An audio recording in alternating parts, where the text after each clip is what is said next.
तो केवल यहाँ पर अपने प्रभु श्री राम और लक्ष्मण भैया को खोजते हुए यहाँ पर आया हूँ। आप मुझे मेरा कर्म करने दो, टकराव नहीं होगा।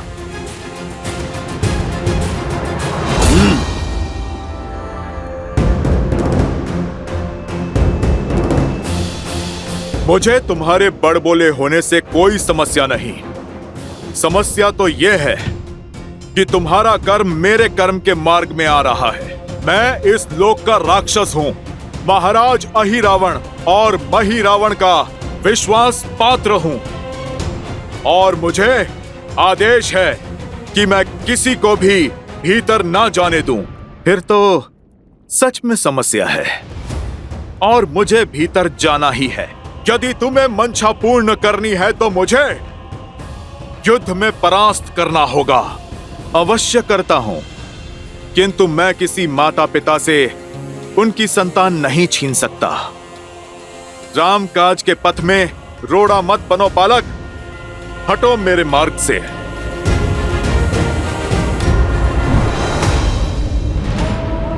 ना मेरे माता पिता की चिंता करो और ना मेरी। अपना सोचो, कहीं ऐसा ना हो कि तुम्हारी संतान अनाथ हो जाए। समय रहते लौट जाओ, अन्यथा प्राण से भी जाओगे और प्राण से भी। तुमने वहां पे प्रहार किया है बालक, जहां पर तुम्हें नहीं करना था। इस ब्रह्मांड में ऐसा कोई बल नहीं जो हनुमान को उसके प्रभु से दूर रख सके।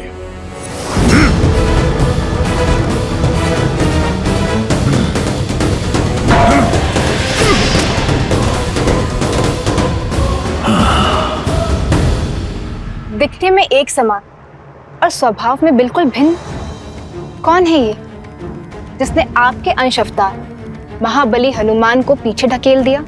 ऐसा बल और ऐसा साहस तो केवल मेरे अंशावतार के अंश में ही हो सकता है देवी। हनुमान का अंश? हाँ देवी, ये हनुमान की कथा का एक अत्यंत रोचक अध्याय है, जहां तो शत्रु नहीं, पिता और पुत्र एक दूसरे के समक्ष आ खड़े हुए हैं। पिता हनुमान और पुत्र मकरध्वज। क्या हनुमान का पुत्र? हाँ देवी, आपने सुना नहीं हनुमान ने अभी क्या कहा?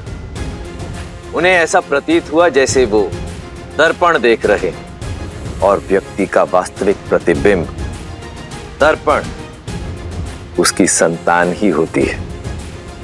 नियति का खेल देखिए, पिता और पुत्र को बैरी बनाकर एक दूसरे के सामने ला खड़ा किया। अर्थात पिता और पुत्र के इस युद्ध में प्रहार संबंधों की डोर पर होगा। दोनों ही अपना अपना कर्तव्य निभा रहे हैं देवी। जैसे हनुमान को राम सेवा करने से संसार की कोई शक्ति रोक नहीं सकती, वैसे ही मकरध्वज को राजकाज करने से संसार की कोई शक्ति विमुख नहीं कर सकती। परंतु आप चिंतित ना हो, क्योंकि होगा तो वही जो मेरे प्रभु श्री राम चाहेंगे, और यह संसार भी सज्ज रहे, क्योंकि श्रीमद् रामायण की इस कथा में अभी कई रोचक, कई सुंदर मोड़ आने शेष हैं। साधु साधु बालक, मुझ पर हुआ प्रहार प्रतीक है तुम्हारे बाहुबल का, किंतु दुख की बात तो यह है, अपनी शक्ति तुम धर्म के लिए नहीं, अधर्म के लिए उपयोग कर रहे हो। तुम मेरे मार्ग में बाधा मत बनो। अपना कर्म निभाना कैसा अधर्म हो गया? अपने महाराज की आज्ञा का पालन करना ही मेरा कर्तव्य है, और इस क्षण तुम्हारा विनाश ही मेरा दायित्व है।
जय श्री राम। लाल देह लाली लसे अरुधरि लाल लगू वज्र देह दानव तलन जय जय जय कपीसु।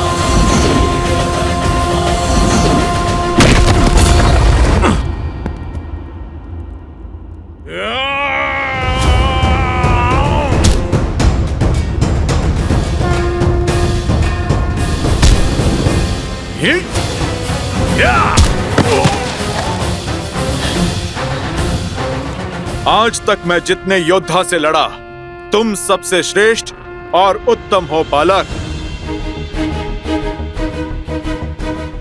परंतु खेद तो इस बात का है कि तुम प्रभु श्री राम के विरुद्ध में हो।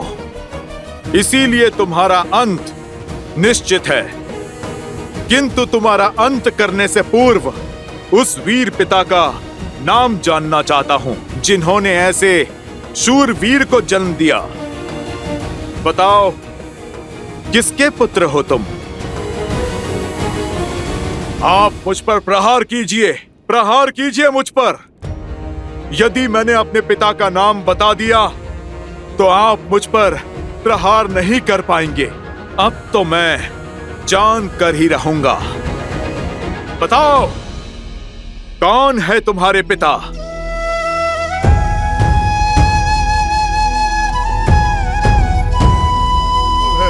झूठ! सुना नहीं तुमने? ब्रह्मचारी हूं मैं, मेरा कोई पुत्र नहीं हो सकता। अब तेरा अंत निश्चित है।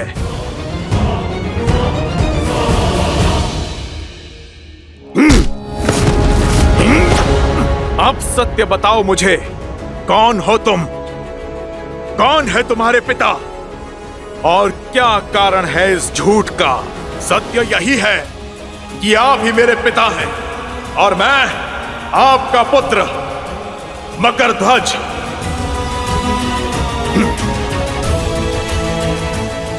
आपको स्मरण है जब अपनी जलती पूंछ से आपने लंका जलाई थी? आपके शरीर से निकला स्वेद बूंद बनकर सागर में गिरा था। आपके तन से निकला स्वेद एक विशाल मकर ने निगल लिया था। बस इसी प्रकार आपका अंश अस्तित्व में आया, मेरा जन्म हुआ।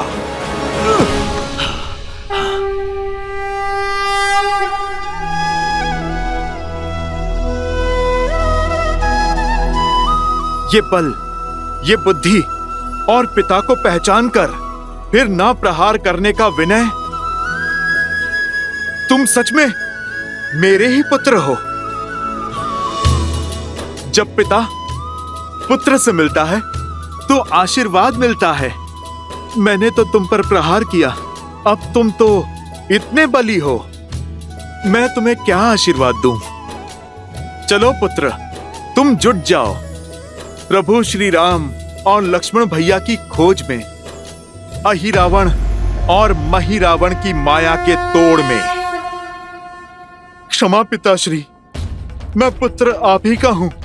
अपनी निष्ठा नहीं बदल सकता और ना ही स्वामी का आदेश ठुकरा सकता हूं, ना कर्तव्य से मुख मोड़ सकता हूं। मेरे महाराज का आदेश आपको रोकना है, जो मैं अवश्य करूंगा।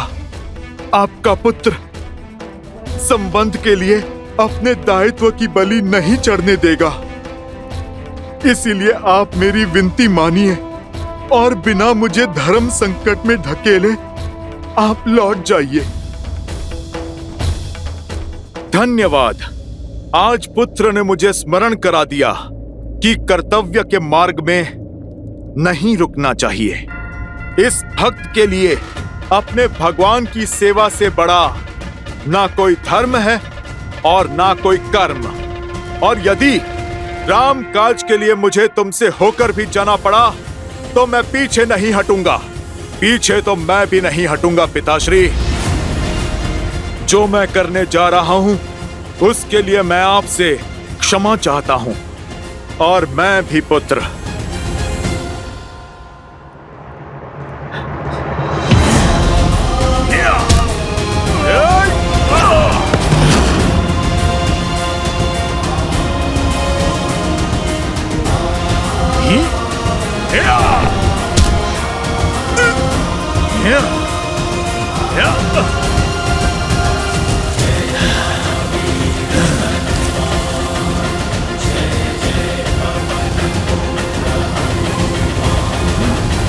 पुत्र हो, तुम्हारी हत्या तो अधर्म होगा, पर मैं तुम्हें अधर्म के मार्ग पर जाता नहीं देख सकता। इसलिए मैंने तुम्हें बांध दिया। तुम अपना ध्यान रखना पुत्र। मेरी अपार भक्ति ने तुम्हारी असीम शक्ति को बांध दिया। राम नाम के बल से माया रूपी हर एक छल को काट दिया। अब इस बंधन को तुम चाह कर भी तोड़ नहीं पाओगे। बजरंगबली हनुमान।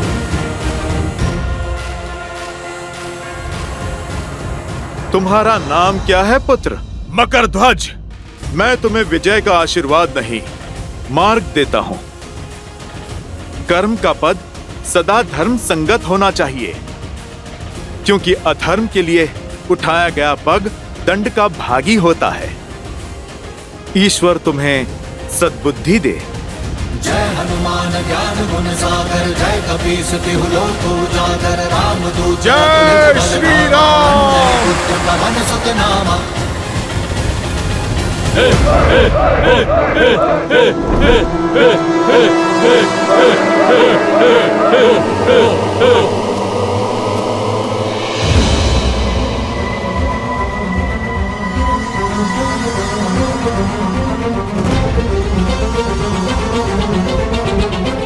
प्रभु, मेरे प्रभु की ये दशा।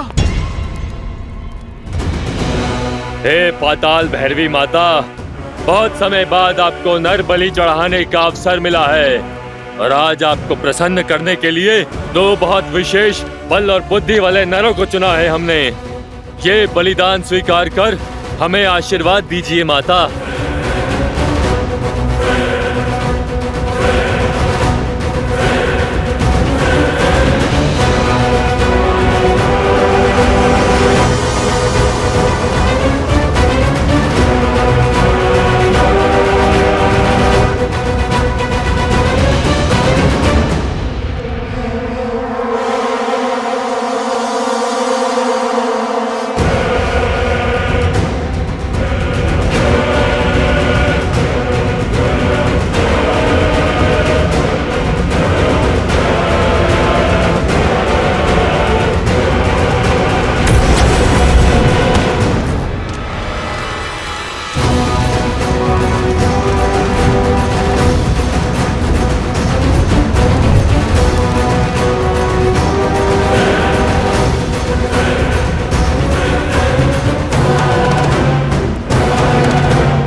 बलि स्वीकार कीजिए।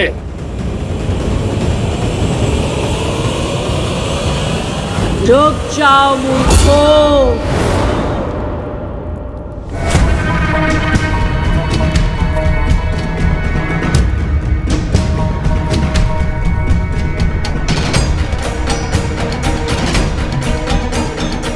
मुझे प्रसन्न करने के स्थान पर रुष्ट करना चाहते हो?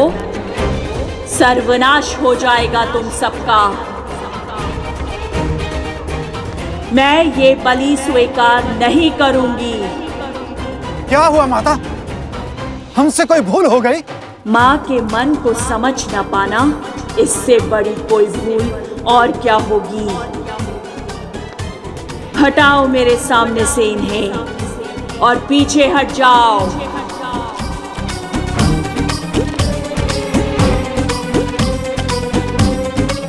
पाताल भैरवी की आज्ञा का उल्लंघन।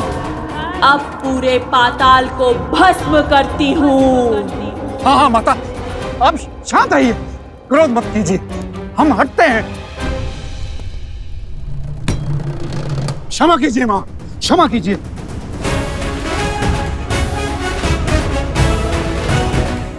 पर बलि के बिना आपको कैसे प्रसन्न करेंगे माता? आदेश करें, क्यों ये बलि स्वीकार नहीं कर रही माता?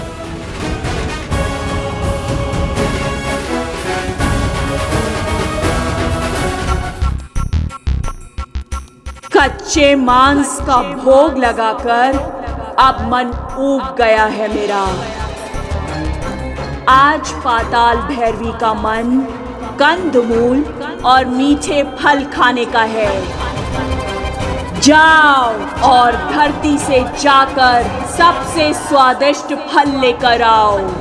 और हाँ, यदि कोई फल आवश्यकता से अधिक कम पका हुआ निकला तो मेरी क्रोध अग्नि में जलने के लिए सज्ज रहना तुम सब। और एक बात और, कोई भी अस्त्र शस्त्र का प्रयोग नहीं करेगा।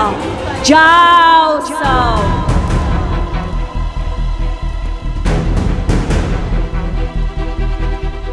मेरी आज्ञा का पालन हो अभी इसी क्षण। अभी लाए माँ, अभी लाए। जाओ, सुना नहीं माँ ने क्या कहा? शीघ्र जाओ और धरती लोक का सबसे मीठा फल लेकर आओ। पहले कंदमूल फल का भोग लगेगा, फिर इन दोनों का। जाओ, शीघ्र अति शीघ्र जाओ।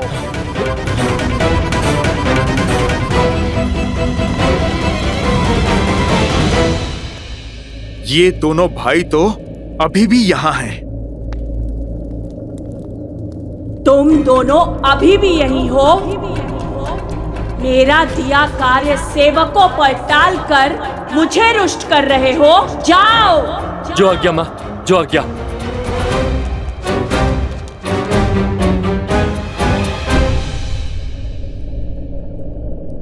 मध्य रात्रि होने को है, पर हनुमान काका अब तक नहीं लौटे। बस वो कुशल हो और प्रभु श्री राम और लक्ष्मण भैया हर संकट से परे हो। मेरी चिंता कुछ और। अहिरावण और महिरावण अजय हैं और पाताल लोक में वो अमर है। ना जाने कैसे हनुमान जी उनका सामना करेंगे, कैसे प्रभु श्री राम और लक्ष्मण जी को बचाकर लाएंगे। कितना विचित्र है ना, हम माता पाताल भैरवी कंदमूल और फल का भोग लगाएंगी। हमने ना तो कभी ऐसा सुना है और ना ही देखा है। आज तक तो माता ने कभी ऐसी विचित्र इच्छा नहीं जताई। सब लोग राम को नारायण कहते हैं। कहीं ये सत्य तो नहीं? कहीं माता देवताओं के पक्षधर तो नहीं? भैया, कहीं ये देवताओं का षड्यंत्र तो नहीं? मकरध्वज, वहां।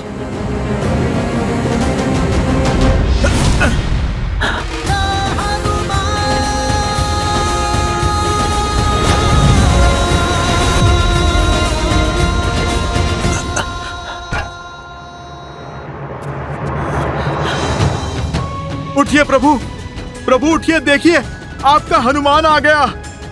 प्रभु आंखें खोलिए। लक्ष्मण भैया, आंखें खोलिए। लक्ष्मण भैया, देखिए हनुमान आ गया। उठिए लक्ष्मण भैया, प्रभु उठिए। ए मरकट, कौन है तू और यहाँ क्या कर रहा है?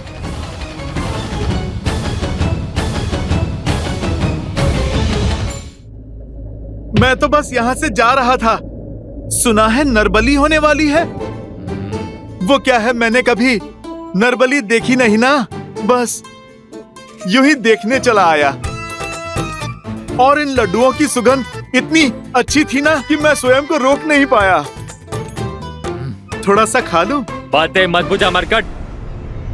मैंने तुझे इन दोनों को उठाते हुए देखा है, किंतु जब तक हम दोनों भाई जीवित हैं, तब तक ये पाताल लोक में अपनी कोई सुध नहीं पाएंगे। और हम दोनों ठहरे अमर तो तुम्हारा हर प्रयास विफल हुआ। भैया, भैया,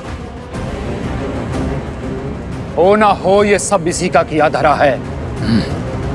बलि की यह सब कृति भी इसी ने दी होगी, माता ने नहीं। ओह, मैं तो पकड़ा गया। अब तो तुम महाबली मेरी भी बलि चढ़ा दोगे।